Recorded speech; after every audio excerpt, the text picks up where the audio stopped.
Hello students. आज आप लोगों की बिजनेस एनवायरनमेंट की थर्ड सीरीज है जो आप लोगों के एग्जाम्स के पॉइंट ऑफ व्यू से बहुत ज़्यादा इंपॉर्टेंट है। कुछ क्वेश्चंस मैंने लास्ट की 2 सीरीज में डिस्कस कर दिए थे। आप लोग उन 2 वीडियोस को भी देख लीजिएगा। उसके बाद ये आपका थर्ड पार्ट है जो आपके एग्जाम्स के पॉइंट ऑफ व्यू के लिए बहुत ज़्यादा इंपॉर्टेंट है। सो स्टार्ट करते हैं अपनी वीडियो। तो first question is devaluation has led to, devaluation के कारण क्या है। First option is inflation, second decline in exports, C increase in imports, D no effect. So the answer is inflation.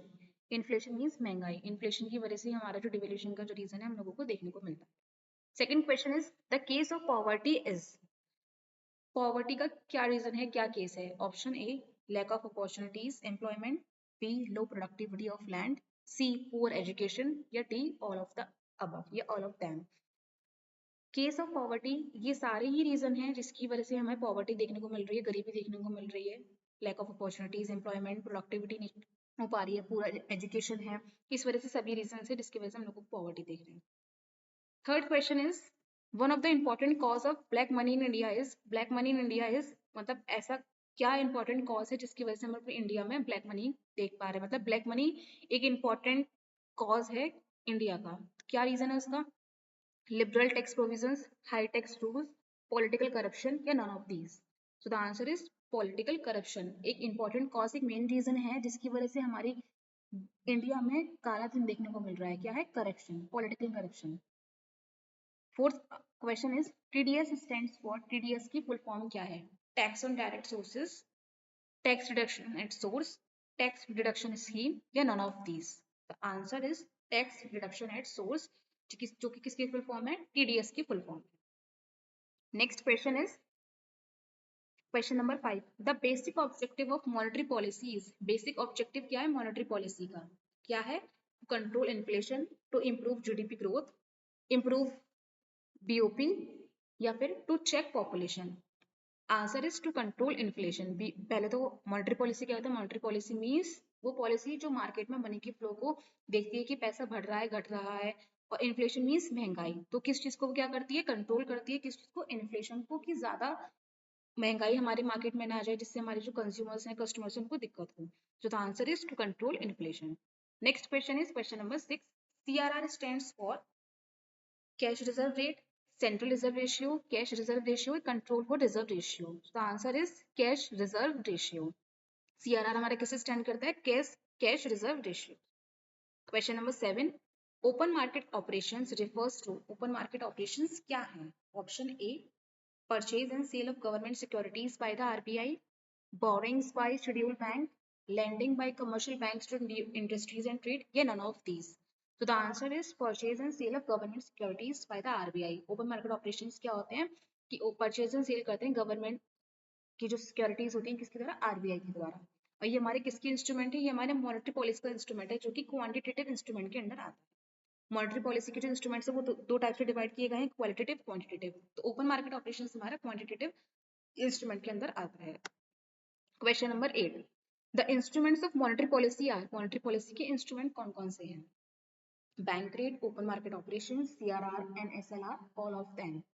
तो हमारी मॉनेटरी पॉलिसी के जो instruments है वो तीनों ही है, bank rate, open market operation, CRR और एसएलआर। ये हमारे क्वांटिटेटिव, जैसे मॉनेटरी पॉलिसी के इंस्ट्रूमेंट्स मैंने आपको बताया कि दो टाइप्स में डिवाइड है, क्वांटिटेटिव, क्वालिटेटिव। तो ये क्वांटिटेटिव के तीनों ही पार्ट्स हैं, bank rate, open market operation और सीआरआर एसएलआर, जो कि हमारे इंस्ट्रूमेंट है किस चीज की, मॉनेटरी पॉलिसी के। Question number 9, fiscal policy relates to, हमारी फिस्कल पॉलिसी किस चीज से रिलेट करती है, raising financial resources, price stabilization, healthy operations of economic system, या प्रमोट सेविंग्स। तो हमारी फिस्कल पॉलिसी किस चीज से रिलेट करती है, healthy operations of economic system. Question number 10,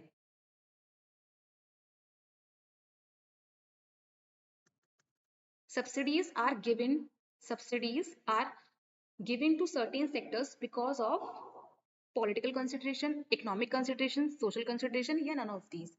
जो हमारी सब्सिडीज गिवन मतलब किसी स्पेसिफिक सेक्टर में, सर्टेन सेक्टर में है बिकॉज ऑफ किसकी वजह से, economic considerations.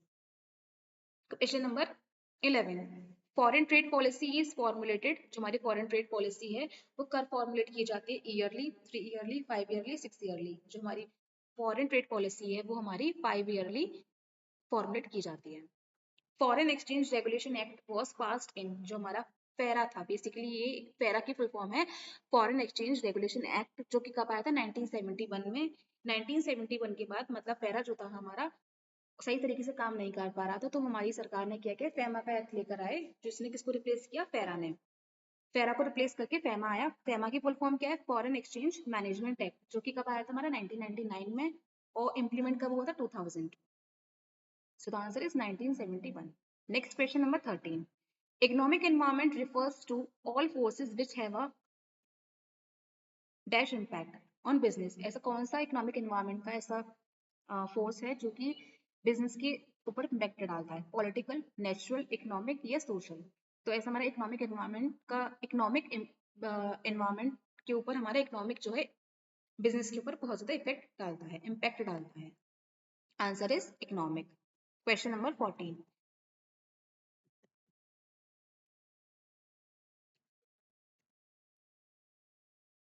Which of the following is not included in the micro environment. Not पूछा गया है, ये चीज आप लोग देखिएगा अपने क्वेश्चन पेपर में कि नॉट बोल रहा है या फिर क्वेश्चन में नॉट गिवन है या नहीं है।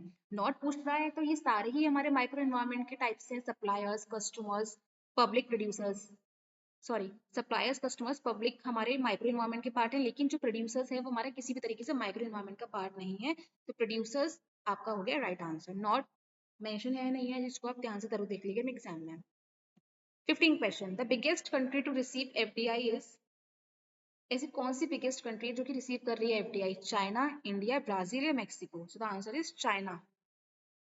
Question number 16, FEMA came into effect from. ये मैंने लास्ट क्वेश्चन आपको 12 में बताया था कि फेमा हमारा कब आया था, जून 2000 में आया था, जिसने किसको रिप्लेस किया था, फेरा को किया था। वो कब आया था हमारा 1971 में हमारा फेरा इंप्लीमेंट हुआ था, फॉरेन एक्सचेंज रेगुलेशन एक्ट। ये हमारा फेमा है, foreign exchange management act. Question number 17, opportunities and threats are related to. एक हमारी टर्म आती है सॉट एनालिसिस, SWOT। तो इसकी फुल फॉर्म क्या है, strength, weakness, opportunities and threats. अब हमारी जो स्ट्रेंथ और वीकनेस है वो हमारी किसका पार्ट होती है, इंटरनल एनवायरनमेंट का। लेकिन बाद की जो टर्म्स है अपॉर्चुनिटीज एंड थ्रेट्स, वो किसका किससे रिलेटेड है, एक्सटर्नल एनवायरनमेंट से हमारे रिलेटेड है। So the answer is external environment. Next question is, industrial development in India has been restarted due to power shortage, labor unrest, capital deficiency या all of the above। The answer is all of the above। ये सारी चीजें हमारी industrial development की इसमें आती हैं। So the answer is all of the above। Next question, labour labour force, question number 19, labour force participation rate in India is. आपका जो लेबर फोर्स पार्टिसिपेशन का जो रेट है इंडिया में क्या है, वेरी लो, लो, हाई या नन ऑफ दीज। तो the answer is low. Low rate चल रहा है हमारे इंडिया में लेबर फोर्स पार्टिसिपेशन का। Question number 20, the economic survey is published by. जो आपका इकोनॉमिक सर्वे है वो किसके द्वारा पब्लिश किया जाता है, ministry of finance, planning commission, government of India या फिर Indian statistical institute. The answer is ministry of finance के द्वारा जो हमारा इकोनॉमिक सर्वे है वो पब्लिश किया जाता है। Next question is 21, which policy is known as new economic policy, industrial policy 1948, industrial policy 1956, industrial policy 1977 या फिर industrial policy 1991। तो the answer is industrial policy 1991। जो हमारी न्यू इकोनॉमिक पॉलिसी है जिसको हम इंडस्ट्रियल पॉलिसी 1991 भी बोलते हैं, वो हमारी कब आई थी, 1991 में इंप्लीमेंट की गई थी। Next question is question number 22, who is the chairperson of planning commission India. आपके चेयरपर्सन कौन है प्लानिंग कमीशन इंडिया के, president, vice president, prime minister, finance minister. Answer is prime minister है जो हमारे प्लानिंग कमीशन के चेयरपर्सन है। इस प्लानिंग कमीशन हमारा 2015 में एक तरीके से डिसॉल्व हो गया था, अबलिश हो गया था। इसके बाद हमारी इसकी कमांड किसने ली थी, नीति आयोग ने ली थी। नीति आयोग हमारा कब आया था, 1 जनवरी 2015 को आया था, जिसकी फुल फॉर्म क्या है, national institutions for transforming India. Important question है, आप लोगों से पूछ सकते हैं कि फुल फॉर्म क्या है नीति आयोग की, या फिर प्लानिंग कमीशन के बाद किसने इसको इसका चार्ज संभाला था, या फिर इसकी फुल फॉर्म क्या है और ये कब आया। ठीक है। Next question number 23, monetary policy affects. Monetary policy किस चीज को अफेक्ट करती है, reserve and employment, money supply and interest rate, tax exchange rate या स्टॉक प्राइस या minimum wage. The answer is money supply और इंटरेस्ट रेट्स को हमारी अफेक्ट करती है क्या चीज, monetary policy. Next question is question number 24, which act was replaced with the introduction of competition in 2002? कौन सा ऐसा एक्ट था जो हमारे कॉम्पिटिशन एक्ट से पहले काम कर रहा था? फेरा, एमआरटीपी, कोटा। तो इसका आंसर है एमआरटीपी एक्ट। ऐसा एक्ट था जो हमारे कॉम्पिटिशन एक्ट से पहले काम कर रहा था, जिसकी फुल फॉर्म क्या है? Monopolies restrictive trade practices act, जो कि आया था अपने 1969 में। उसके बाद हमारा काम संभाला था कॉम्पिटिशन एक्ट 2002 ने। Last question, question number 25। Competition act was enacted in the year? आपका जो कॉम्पिटिशन एक्ट था वो कब आया था?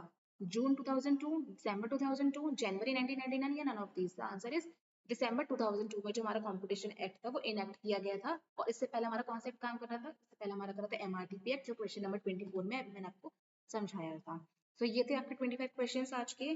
तो आपकी बिजनेस एनवायरनमेंट की मैंने 3 सीरीज कंप्लीट कर दिए हैं, जो इंपॉर्टेंट क्वेश्चंस थे बहुत ज़्यादा इन एग्जाम्स के लिए। तो एग्जाम जब भी आप देने जाएंगे उससे पहले ये तीनों की वीडियोस, इसकी जो सीरीज है उसको प्रॉपर तरीके से देख के जाएंगे, कि क्वेश्चन अच्छे तरीके से याद करके जाएंगे। ओके, ठीक है, all the best, thank you.